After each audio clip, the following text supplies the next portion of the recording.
Bom dia, Aline do canal Borgonha, esse canal que fala de vinho, turismo e gastronomia.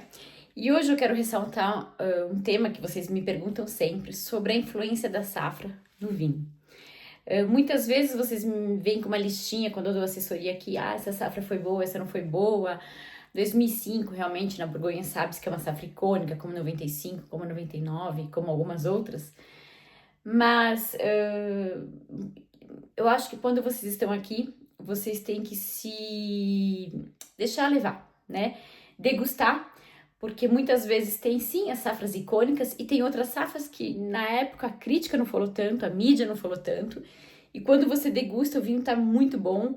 E tudo vai depender também do seu paladar, né? Daquilo que você procura, daquilo que você gosta. Então, você, como aqui é um tipo de uva só, ou seja, não tem corte, uma pro branco, uma pro tinto, muitas vezes não, por ser uma pro branco e uma pro tinto, a uva ela vai resgatar a característica do solo, por isso que na Borgonha nós falamos que nós bebemos da terra, mas também do clima daquele ano. Então, isso é normal na degustação, quando nós vamos, por exemplo, olhar a cor do vinho e falar, ó, você pega um 2020, é meio que nítido. 2020 em geral é um vinho escuro, porque foi um ano bem ensolarado, então eu tenho o quê? A casca um pouquinho mais espessa.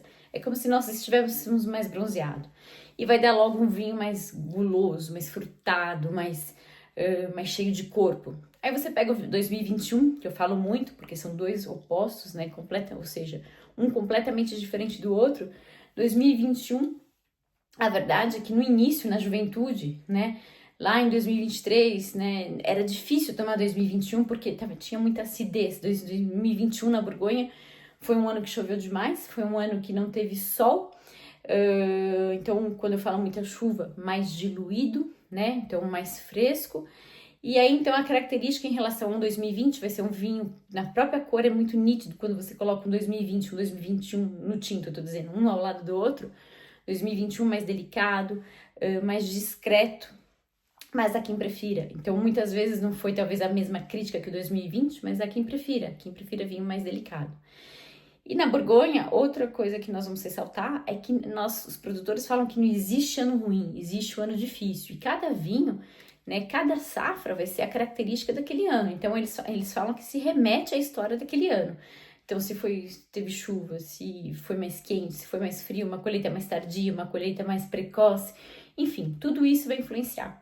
Então, eu acho que tudo bem, vocês podem ter um parâmetro aí, algumas listinhas, principalmente quando vocês estão no Brasil, para dar um parâmetro, mas eu acho que o mais importante aqui é sair um pouco desses clichês e realmente degustar aquilo que vocês têm, né? Entender a característica, porque à medida com que vocês vão degustando coisas diferentes, vão vendo anos diferentes, safras diferentes, isso vai ser importante também para formar o paladar de vocês. Então, principalmente quem fica mais de um dia comigo, tem um cliente que às vezes fica 4, 5 dias e aos poucos eu vou entendendo o paladar. Então, tem gente que prefere algo mais delicado, então vai pro ano um pouco mais frio, prefere algo mais redondo, mais fácil de beber, talvez o ano mais quente. Mas tudo que eu falo isso, o vinho não é uma ciência exata, é muito subjetivo, né?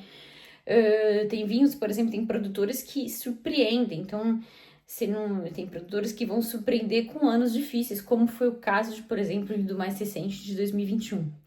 E há outros anos que a crítica não falou tanto, como 2017, quando saiu ninguém falava muito, e atualmente você degusta um vinho de 2017 aqui na Borgonha, seja para branco, seja para tinto, eu acho que é um vinho que entrega muito e surpreende demais, né?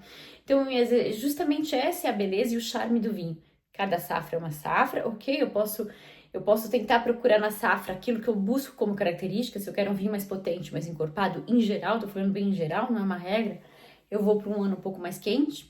Se eu prefiro uma delicadeza maior, não quero um vinho tão assim chamativo, justamente mais delicado, mais discreto, eu tento ir para um ano mais frio. Mas tudo isso que eu tô falando é muito relativo. Então, por exemplo, 2021 foi o caso, como 2013, que são anos mais frios. Na juventude era um pouco mais difícil, eu tinha uma acidez mais marcante, né? E o tanino não tão maduro, por exemplo, no caso do tinto. No caso do vinho branco, que eu espero do branco da Borgonha, que bom, é menos de 1 grama de açúcar por litro, são vinhos que vão ter uma acidez maior, mas quando eu falo acidez não é o lado pejorativo, é a boa acidez, é isso que vai fazer com que o vinho envelheça bem. Então, eu espero um pouco, inclusive os grandes amadores de branco, né, Eles preferem anos até mais frios, no caso do branco, porque eles gostam dessa tensão que nós falamos no vinho, né, dessa acidez. Aqui a gente tem um termo em francês que é peps, um pouco essa, né, esse tchan no vinho, essa acidez. Então, tudo isso é muito relativo. Então, tudo isso para dizer, esse vídeo para dizer, vocês podem vir com uma lista de safra que vocês têm vontade de experimentar, ou que algum determinado momento vocês degustaram ou experimentaram num jantar, mas chegando aqui na Borgonha, façam algo autêntico, degustem, tentem entender essa diferença do ano mais quente, do ano mais frio, porque tudo isso vai ser importante para a formação do paladar de vocês. E é lógico que isso não impede, eu prefiro tal ano, eu prefiro aquele ano. Tem a questão da nostalgia, eu mesma, 2015 para mim, além de ser uma super safra, foi o ano da minha primeira filha, 2018 o ano da minha segunda, 2020 o ano da minha terceira, que são 3 anos extremamente quentes. Mas tem outros anos, assim, formidáveis que nós não falamos tanto. Por exemplo, 2014 é um ano que eu gosto bastante. 2017, 2016 eu acho fantástico, porque 2016 muitas regiões aqui da Borgonha perderam uva, né, devido à geada, mas aquilo que sobrou se concentrou. E hoje, quando você abre um 2016, é um vinho que explode em aromas, em sabores, tanto branco quanto tinto. E então, assim, deixe-se levar, não fiquem muito presos à sua teoria, principalmente quando vocês estão aqui na região, né? Deixa levar, deixe-se degustar. É a mesma coisa que eu falo, já fiz alguns vídeos, já fiz alguns artigos sobre a questão do Grand Cru.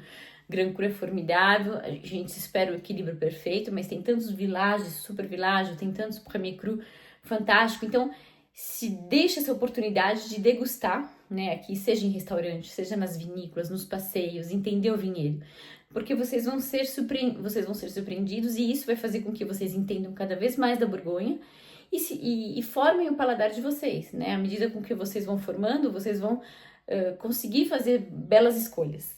É isso, à très bientôt!